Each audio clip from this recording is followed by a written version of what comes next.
Good afternoon, everybody, and welcome to your Staff Wellbeing webinar today. I am so proud to welcome you to your webinar today. My name is Emma Timon and I am from Compass Positive Effect. And we are really proud to be joined today by Maggie Hurd from Education Support. Maggie has worked for Education Support for over the last 10 years and has helped so many schools and staff members throughout that period of time. Just to tell you a little bit about how you can continue to keep in contact with us following this webinar today. So you can follow us on Twitter at Effect Schools and at Ed Support UK. So they're our Twitter handles, and we are constantly every day posting information, resources, news, and also signposting around wellbeing for children and young people, and for all education staff also as well. So welcome, and thank you for taking the time to think about staff wellbeing today. In a time of uncertainty and consistent change, it's so important to take that time and to make sure that we are healthy and happy in order to best support other people. So if you are experiencing any technical issues today, hopefully the next slide will be able to help with that also. So a little bit of housekeeping. First of all, just to let everybody know that following the webinar today, within 24 hours, you will get all of the slides that we go through today. So if you want to share any of this information, cascade it to anybody, tell your colleagues about it, you will have all of the PowerPoint information for yourselves. We're also recording the webinar today, so you'll be able to send that recording out, post it, share it with information where this information may be really good for their own knowledge. Just to let you know that you will be able to hear and see us as presenters. So myself and Maggie, you should be able to hear and see us when we are presenting. But don't worry, we cannot see or hear you. So if you're taking a moment, having a cup of tea, there's loads going on behind you, that's all absolutely fine. We cannot see you. But you can raise any questions that you would like to throughout the webinar today. And Alice from Compass has really kindly offered to monitor that chat function. So she will be there throughout this webinar today answering any questions that you have on staff wellbeing, whether that's around resources, information, answering questions to help with your own knowledge, or any signposting that you would like, then Alice is there to be able to help and support you. If you are experiencing any technical difficulties today, then it might be to try the best old tested technique of logging out of the webinar and back into it. But just to let you know that your quality may be being affected by other devices streaming within your location. So if you can control that in any way and keep it to a minimum, do try and do so. You can also email any questions to positiveeffect@compass-uk.org following this webinar today. So who are we? So first of all, Compass Positive Effect. So we provide practical, effective mental health and wellbeing solutions for schools and colleges, and they're designed by the experts at the charity Compass. We've been running for over the last 30 years, and we offer health and wellbeing services for children and young people across the country, normally commissioned by either local authorities or the NHS. We are also delighted that we've been offering and delivering mental health training for the last few years for education staff to help them to support children and young people's mental health. And so far today, we've trained over 15,000 course attendees. As mentioned, we're delighted to be joined today by Education Support. They support the mental health and wellbeing for anybody working within the education sector. And they do this in a variety of ways, from a helpline that runs 24/7, grants that are available, employee assistance programs, and also amazing and fantastic resources that you can find on their website. And I'll ask Maggie just to join me, if that's okay now on the webinar, just to introduce yourself to everybody.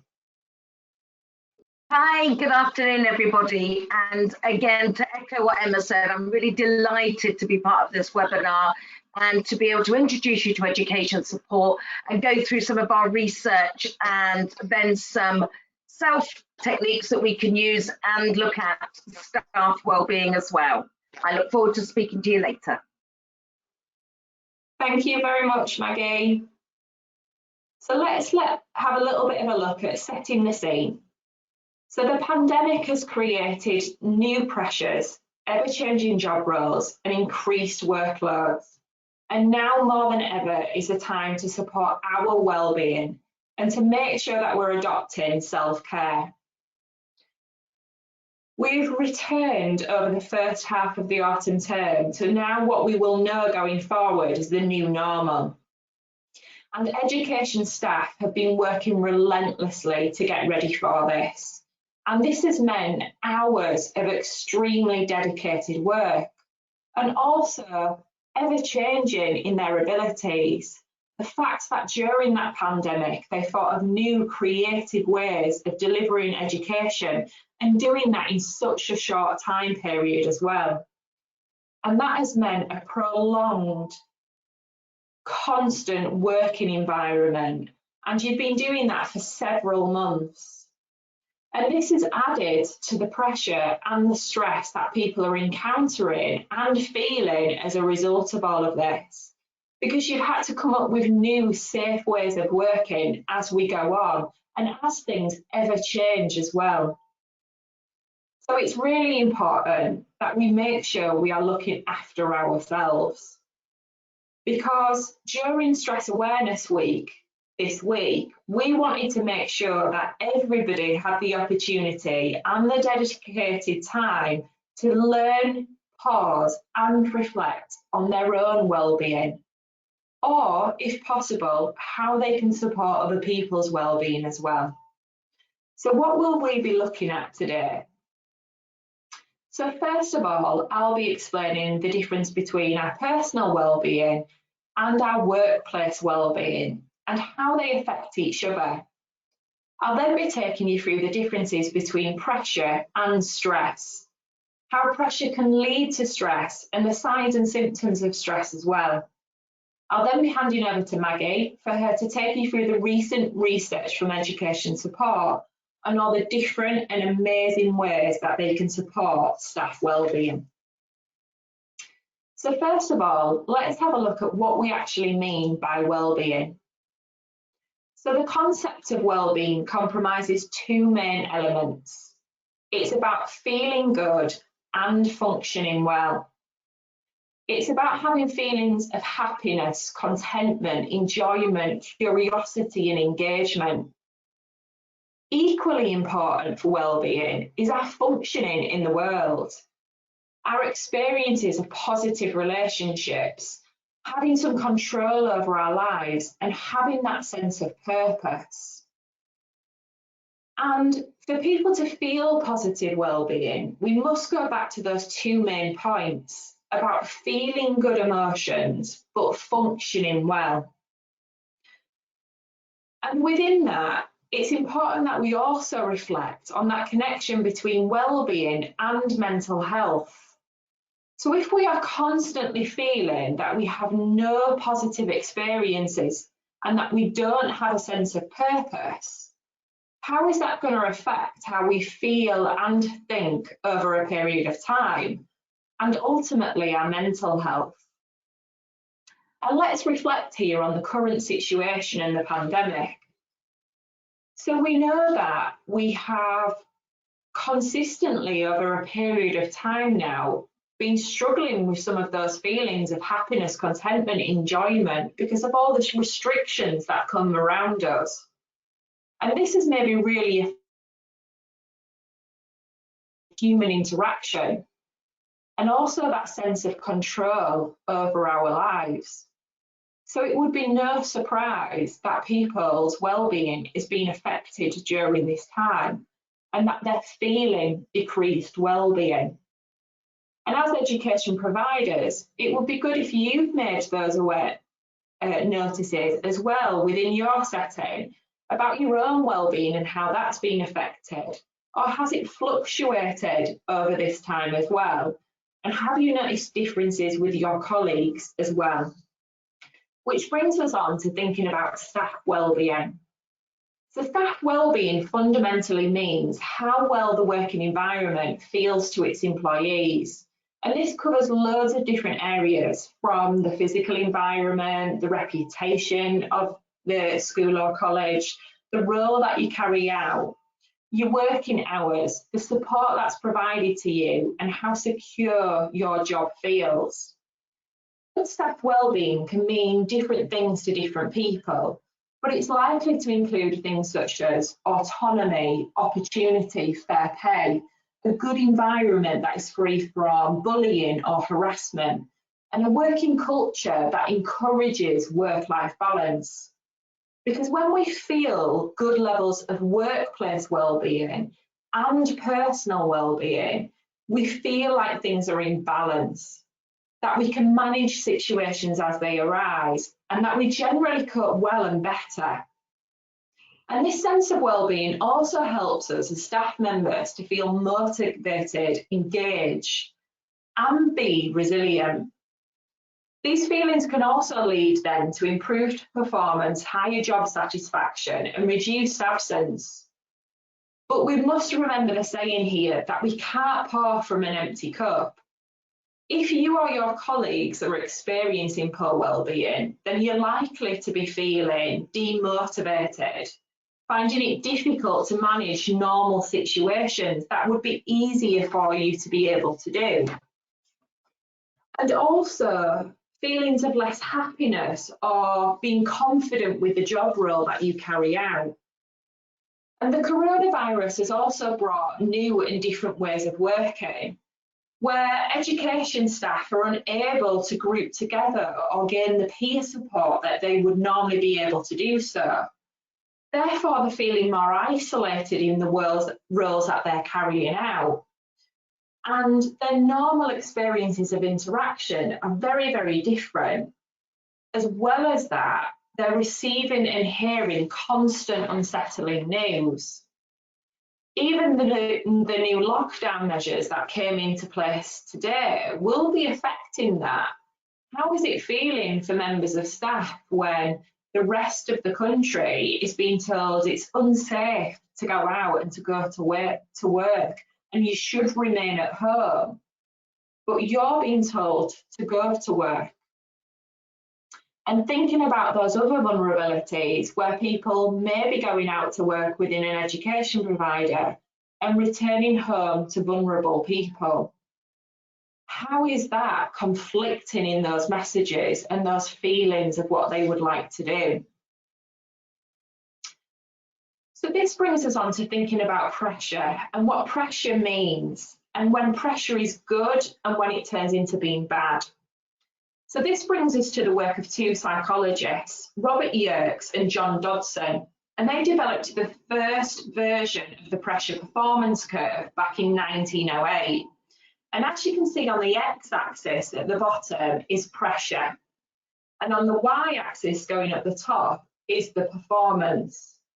And then we've got the colours that represent the traffic light warning system, green being good, amber being cautious, red being bad, or being danger. So first of all, let's start on the bottom left-hand side, which is bore out. Bore out is the opposite to burnout. It's where we have low pressure and low performance.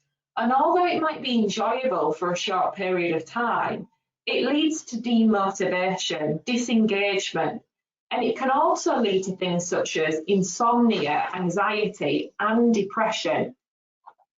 So as we move out of that bore out area, we go into a transitional period before we get to comfort. And in comfort, we're feeling a moderate amount of pressure, but it feels comfortable for us. It's enough to motivate us to want to achieve, and we can function happy in the comfort zone. It's also individualistic. because it draws on our past experiences and what we are comfortable in doing. It results in good levels of performance, but to reach optimal performance, we must be stretched. So in the stretched zone, we're at our peak performance. It's where we can develop and grow. It's where we can give our full attention and our effort. And it's where we start to release adrenaline and cortisol to make us help us perform at our best. This allows us to think more clearly. We are sharper, although we don't want to be here for a long period of time, because if we're stretched for too long, we'll feel exhausted. So we're really encouraged to make sure that we chunk tasks with regular breaks. And ideally, we want to be in that cycle between comfort and stretch and going through that cycle of comfort and stretch. When we've stretched for too long, we go to strain. And this is because the pressure has been too long and this has made us feel even more pressure. And it means that the pressure is too high and that performance then decreases as a result of that. And the effects of stress then start to take over. We start to feel fatigued, frustrated, anxiety can come into play. We have poor concentration, and we also might start to feel shame, where we think that we should be performing in a certain way and everybody else would be able to manage and deal with this. And why aren't we? Why should we be feeling like this? And that would maybe inadequate. But that's because we've been stretched for too long and we're going into strain. From strain, we can also enter burnout. So in burnout, it's when the pressure is too high, it's not sustainable, and burnout can lead to further stress, large amounts of stress, and even chronic stress. It's where the body is really drawing on the survival mechanism, and we've got little chance of being able to focus and to be able to make good decisions. And the last thing on this slide is at the top right-hand bit, the zone of delusion. So here it's where we think our performance will improve if we just keep working harder. But that's not the case, because we can't focus and we can't make good decisions here. So it's not going to get better. And this leads us on to thinking about when too much pressure turns into that stress. So to help us with that, we're going to use the stress bucket concept. And this work came from Brisbane and Turkington in 2002. We all carry a stress bucket around with us. And what I'd like you to imagine on that bucket that you can see on the screen is there's a tap at the bottom that could release water if it was turned on. We all carry around a baseline of water within that bucket. And situations happen in life which add water, which is pressure, into that stress bucket. So that baseline of water, that pressure level, is maybe getting added to from things such as ever-changing workloads, not being able to interact as we would like to, changing deadlines, changing ways of working, and also ever-changing news and restrictions. And pressure goes into that bucket, more and more water. And sometimes we do things that we think will take out pressure from that bucket. So it might be that we turn to things such as drink, alcohol, or comfort food. But although they give us feelings of comfort and they alleviate things for a short period of time, they don't actually release any of the water. And if too much pressure goes into that stress bucket, it overwhelms, it overflows, and it turns into stress. And we know that stress has huge effects on the body, and it can stop us from carrying out our daily activities. And not only that, it can lead to other mental health problems, such as anxiety, depression, and low self-esteem. So what we always want to try and encourage, wherever we possibly can do, to ourselves and to other people, is about putting in positive coping mechanisms and making sure that we're taking positive lifestyle choices wherever we can. We're looking after our sleep, our diet, our exercise, we're having positive relationships, and we're doing things that turn that tap on at the bottom and release that water. So what are some of the signs and symptoms of stress? So as you can see on this slide, there's loads of different signs and symptoms of stress, and you may see these signs fall into 3 different areas: cognitively, emotionally, and physically. So cognitively, you might notice changes within your memory, your concentration, and your judgment. Emotionally, you might feel worried, low mood. You might feel more isolated or feel irritable. And physically, you might be going through aches and pains, headaches, stomach problems, muscle tension, because we hold that stress within our bodies. So hopefully that's just given us some of the theory behind what is well-being, what is pressure and stress, and some of the signs and symptoms. And now I'll hand over to Maggie for her to take you through the research from Education Support and how they can help. Thank you, Emma. So just to go back a little bit, just to introduce myself again. So my name's Maggie Hurd and I represent the charity Education Support. I've worked in the field of mental health and wellbeing within the workplace for the last at least 20 years. And what I really want to say to you from our point of view as a charity is that you're doing such an incredible job. But the fact that you've been constantly working, most of you since March, in some form or other, to enable schools to open in September is an incredible feat. And we really recognise the work that you're doing and how hard you're working. It's very interesting, isn't it, within education, that it's the only profession where everybody has their holidays at the same time of the year.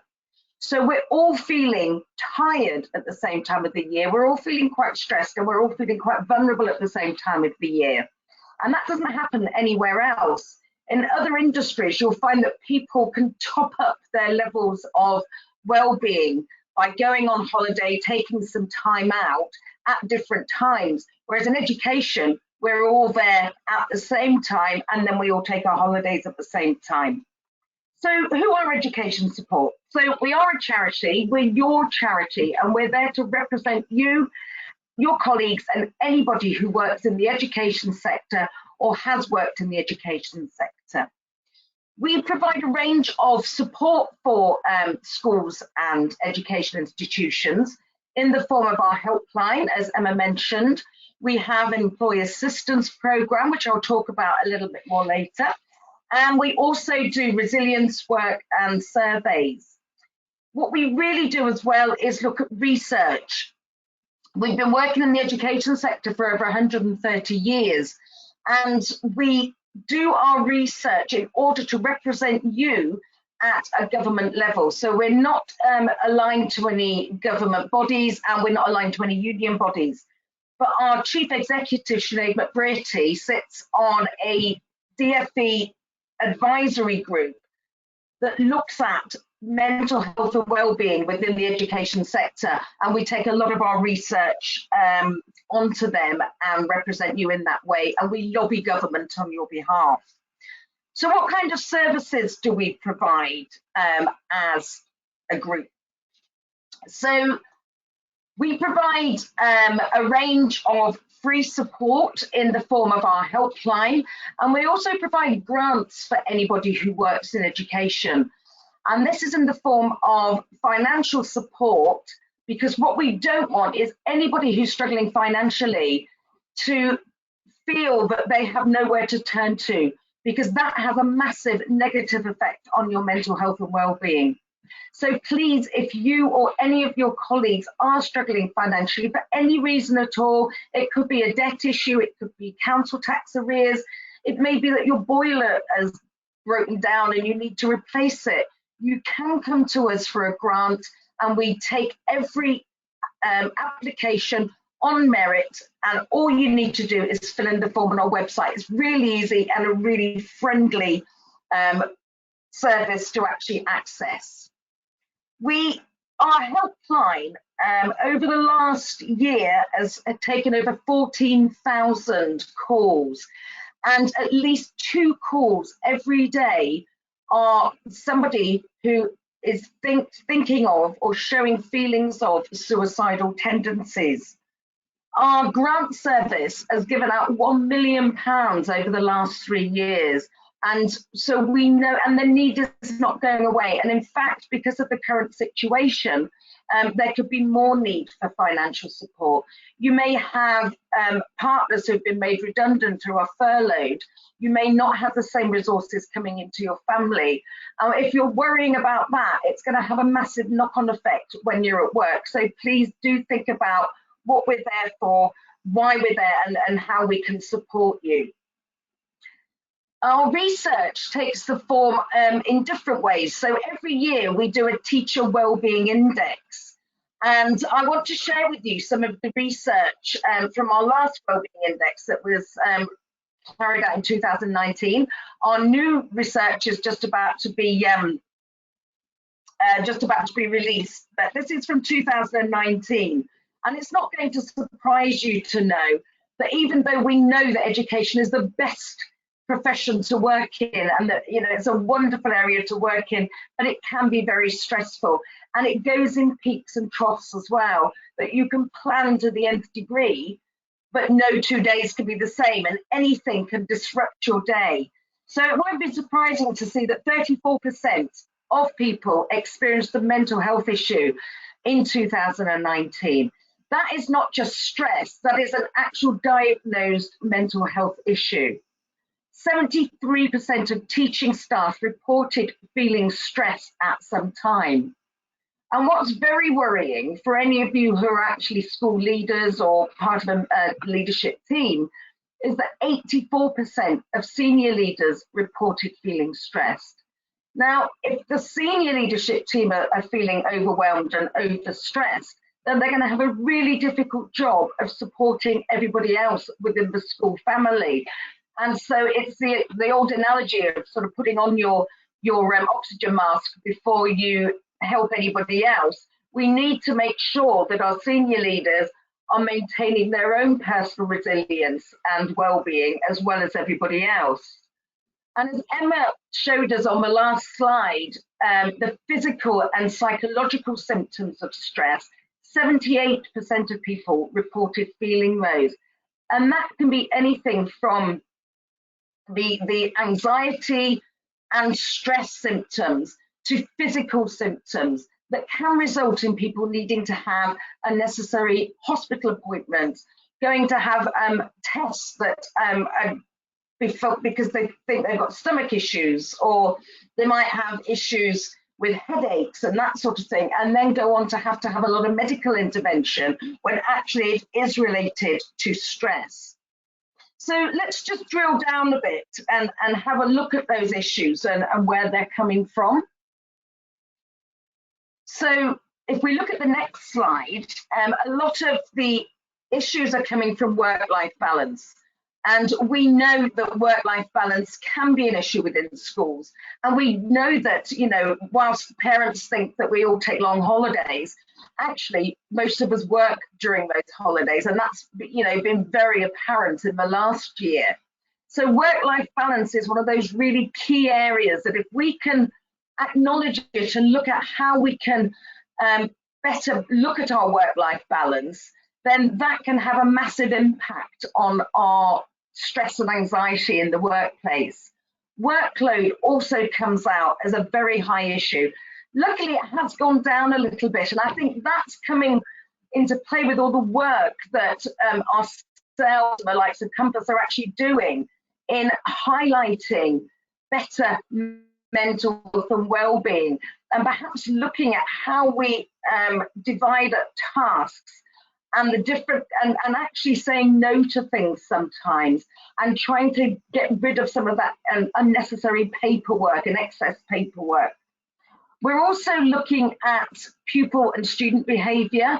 And again, because of the whole furlough situation and the whole lockdown situation, that can have a really big impact on pupil and student behaviour. We know that you as education professionals spend a lot of your time worrying about when you're not with your students and pupils. And no more so was that apparent than during the lockdown, when you were worried about whether you're, not just the fact of whether your students are actually doing some of the work that you've set them, but the fact that are they in a safe environment? Are they eating? You know, the whole thing about extending free school meals through the holidays. If parents can't afford to feed their children when they're at school, they certainly can't afford to feed them when they're not at school. And so we know that you as dedicated professionals do spend a lot of your time worrying, and during the lockdown process that was even more heightened, and we got a lot of calls from people that had those sort of concerns. So at the end of the lockdown, what we did was we did another survey, a shortened survey, just to see how we thought that the COVID situation had affected the mental health and well-being, and had it changed at all. And so the headlines of that, in some numbers, 52% of people felt that their mental health had declined during the lockdown process. 58% felt that they needed to get comfort and support either from friends and family or from other areas. And again, this is what Emma was mentioning within her presentation, that we're beginning to turn to other forms of support. Alcohol consumption went up, people with comfort eating, perhaps doing less exercise, getting out more, socializing less. And so that had a detrimental effect on mental health. Also, getting support from friends and family, whilst that's fantastic, can actually have a negative effect. It's like Emma was saying, when we comfort eat or we self-medicate, that if all of the support we get is from our friends and family, in a lot of cases, they will tell us what will make us feel better. And it does make us feel better, and that big warm hug will always make us feel better in the short term, but it doesn't support us in accessing any real ground support for our problems, or actually confronting issues and concerns that we might have. So I'll talk about that in a little bit more detail later. Looking at the positive side of COVID, if there is a positive side, and actually we found some really good information that came out. 61% of people found that they were, the education professionals found that they were greatly appreciated by parents and guardians. And that is in no small way, because a lot of parents and guardians are having to be teaching at home. And I think they've realised the work that goes into planning, preparing, teaching, and just keeping children motivated throughout the school day has really been identified by those parents and guardians. 25% of staff felt appreciated by the media and by the general public. Unfortunately, that can be a twofold approach, can't it? Because we've been so absorbed, and rightly so, in being positive about our NHS staff, our support staff in the NHS, and making sure that they're shown to be appreciated, that we tended to forget about education staff. And the fact that whilst we were locked down, education staff were working extremely hard and finding it very difficult to teach remotely, but still were, and then were working doubly hard to make sure schools opened. And what's quite sad is that only 15% of respondents actually felt that they were appreciated either by central government or by local government as well. And that led to quite a lot of confusion about best practice. What sort of strategies are we going to put in place to ensure that we all feel safe within our working environment? So what does that look like by role? Are there, different findings by role with the early impact of stress during the pandemic? And we found that all roles showed increased stress and anxiety, teaching staff more so, but also support staff and senior leaders all showed above average higher levels of stress and anxiety, and very few felt no difference at all. So where are we getting our support from? And again, this was a question that was asked from the COVID report. And we can see there that family and friends and partner support came out top. Now, again, as I said previously, that is brilliant. And it's great that we all embrace the whole Zoom drinks culture and making sure that we connected with our friends and loved ones. But that can also sometimes have a negative effect on our own personal well-being, because we tend to then be comparing ourselves to others. And we've all seen those great things on Facebook where everybody's making sourdough bread and all being able to create a classroom within their home and everything else. And so that can lead to anxiety amongst ourselves, because we're not seeming to be being able to compete or to be able to manage ourselves in exactly the same way. What is quite worrying is that less than 7% of people have used a school-provided employee assistance program or counselling service. And that is worrying in two ways: that either the schools are not buying into this kind of support to support you and your colleagues and themselves as a leadership team, or they have bought into it, but they don't know that it's there and they don't know how to access it. And there's a sense of feeling that it's not confidential, or that somebody's going to know, or that somebody's going to judge you. And that's really quite sad that, people don't feel confident enough to be able to go and to get that support. So coming back to the sort of classroom and coming back after lockdown, what did people say to us that they wanted? What did they need to be able to function and to work to the best of their ability?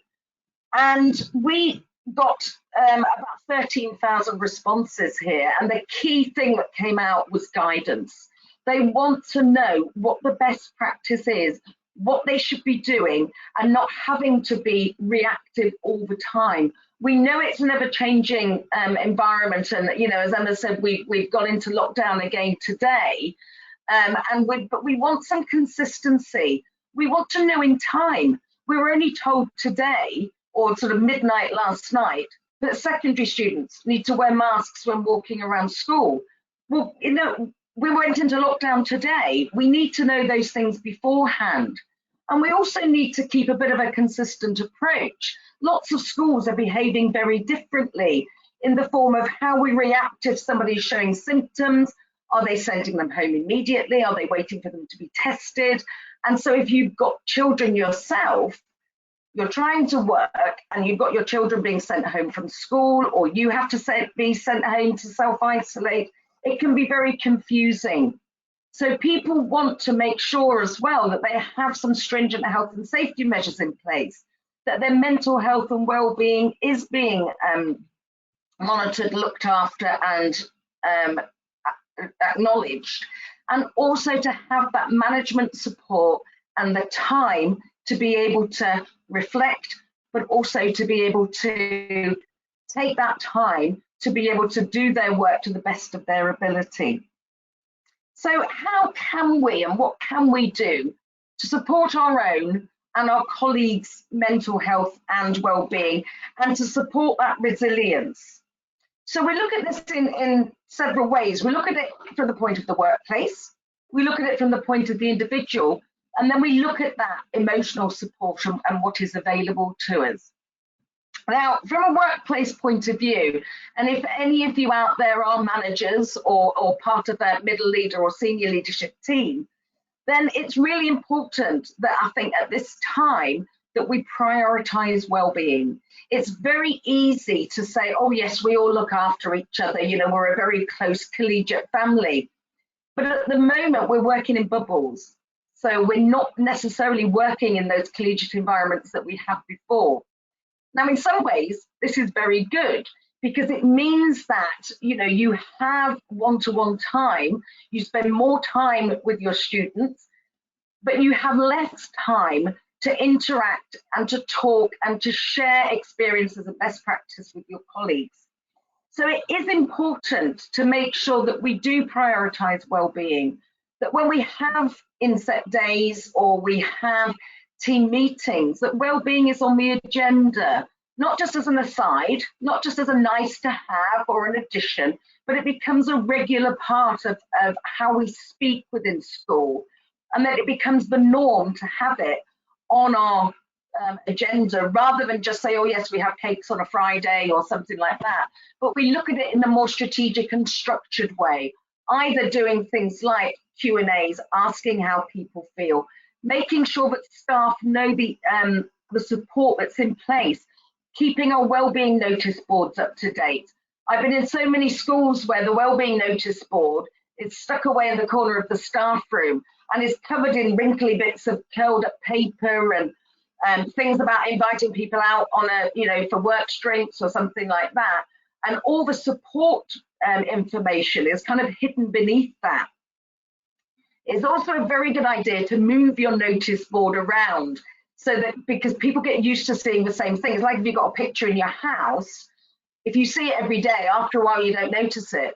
So if you move your information around your staff room, then people will notice it and take notice. Having something like an employee assistance program in place. Employee assistance programs are in every field of work, apart from as the norm in education. And in education is where we need them most. They're a service that provides 24-hour support in the form of telephone support, counselling over the telephone, financial information, legal information, and then face-to-face counselling as well. And they're a really easy way to show your staff that they're appreciated and to give them an avenue to be able to go and get some help and support. An average school of 100 people, an employee assistance program costs less than £2,000, and that's for a whole year of support for all of your staff. So it's making that investment to make sure that you support your staff. And if you have got an employee assistance program, make sure that people know that it's there. Make sure that they know that they can access it, that there's no stigma, but it's actually a sign of strength sometimes to say that you're struggling or you need some help, and that you know they know how to access it and where to go. That leads us on to personal and peer support. So looking after ourselves, taking that time if you need to speak to somebody. Sorry, if we could go back there, my glamorous assistant has moved our slides on a little bit quickly. So looking at that personal support, making sure that we are looking after ourselves, we're eating properly, we're getting as much exercise as we can, we're getting sleep when we can. On our website, there's lots of really good information about healthy eating, sleeping. There's some really good little sound bites of how to be resilient, and you can share those with colleagues as well. And asking for feedback, so making sure that we're communicating with each other in a positive way. And I think we tend to forget that slightly. So moving on to the next slide, what professionals actually love about working in the education sector, and that is making a difference. That's what came out as a key point from staff. And what we want to make sure that we do is we keep that. So we want to make sure that we regularly reward each other, not with, we don't have to do things in terms of, giving people chocolate or extra cash or that kind of thing. But just saying thank you sometimes makes a massive difference. Acknowledging when people have done a really good job. I think sometimes what happens is we're so fixated on what we've got to do, what's in our action plan, that we tend to forget sometimes the here and now and what we've done that day. And just to say, yeah, I did a good job. We don't teach our students by telling them what they haven't done or what they can't do. We start with what we can do and what we've done well, and move on to any areas then that need a little bit more input or need a little bit less input.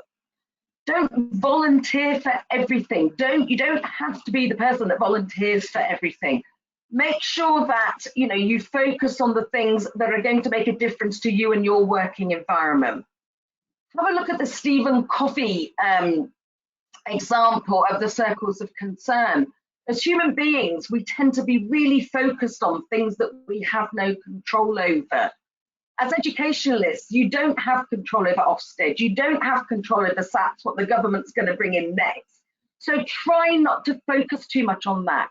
What you should focus on is the things that you do have control in, how you plan your day, how you interact with your colleagues and your students and pupils to make your experience of your work better. Don't worry about what someone else is doing or if they've been given a project to do that you haven't been involved in, because actually that might not be relevant to you and your job role. What you want to make sure is that you get involved in things that are going to make a difference to you, and that's the things on the ground, the day-to-day. The leadership teams, they get involved in the messy stuff, the money, the finance, and the strategic planning, because that's part of their role and that's what they do. Anything that you can be involved in that affects the day-to-day working, that's when you want to become involved. That's when you want to add in your support and become part of a group in that way. And with that, think about things of how you do plan your day, and looking at that slide that was talking about work-life balance. If you're a list person, brilliant. Some of us are really good. We make lists, we stick to them. Too many things. No point having a whole page. You think, oh my goodness, what am I actually doing? And so you start to focus on the nice bits, because they're easy to do, they're quick to do, and you can get those crossed off.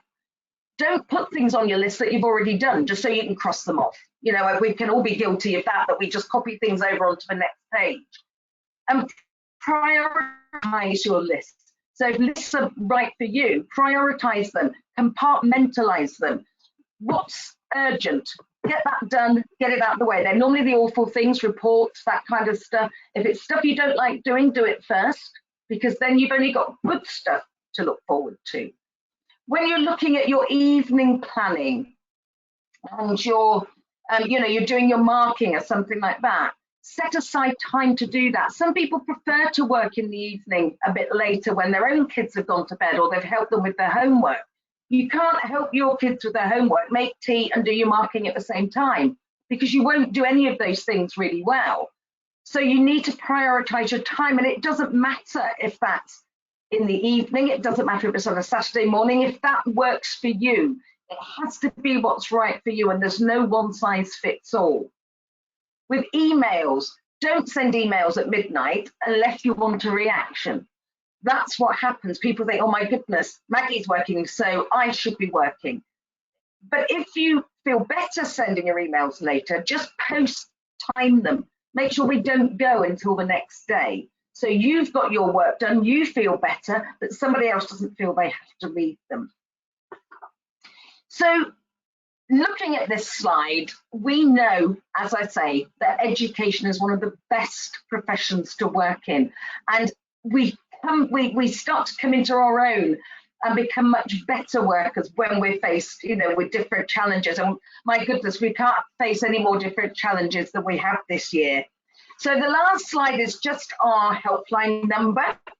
The helpline is available 24 hours a day, 7 days a week, and there's no actual cost to this. So if you ever need anything, with the next slide there, that's the helpline number. It's available free for anybody to use, and it's something that will help you within the here and now. So I really appreciate your time. I really appreciate you listening. I hope you got some sort of interesting snippets there of things that you can do.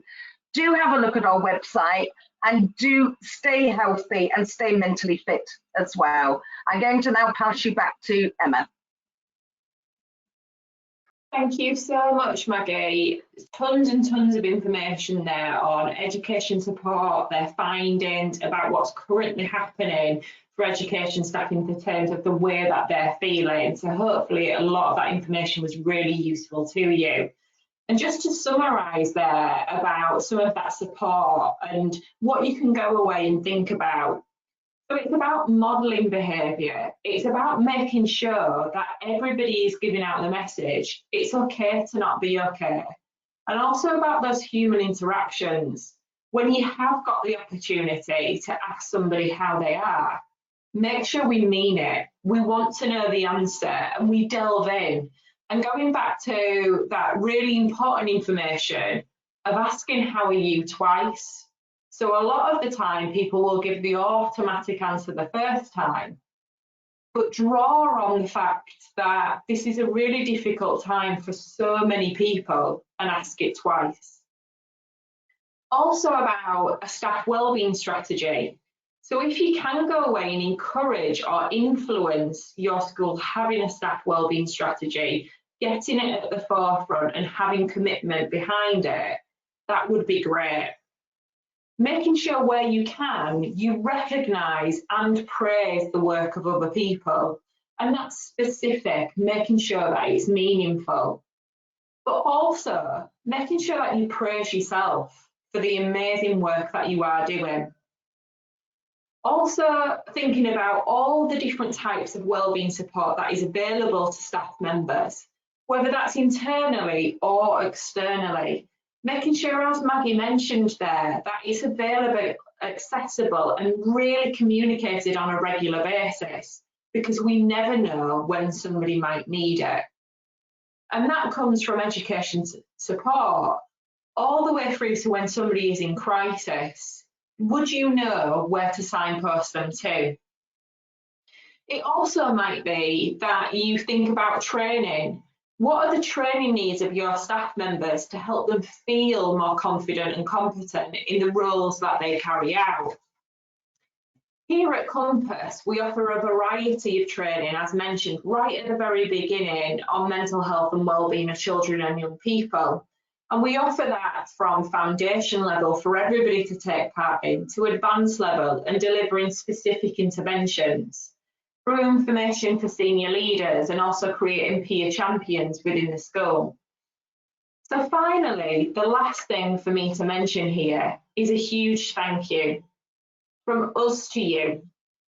Thank you for taking the time to think about wellbeing today, about your well-being or the well-being of somebody else's. You never know when you might need it. To find out more, you can always email us at positiveeffect@compass-uk.org or inquiries at edsupport.org.uk. And remember those Twitter handles at the bottom for further information and where you can follow us. So thank you again for taking the time to think about wellbeing. And the webinar will be ending very shortly. I'll just turn off my camera and my microphone, and if there are any questions, we will stay around just for a minute to be able to answer those on the chat function, but we'll close the webinar down in 1 minute's time. So thank you very much. Thank you.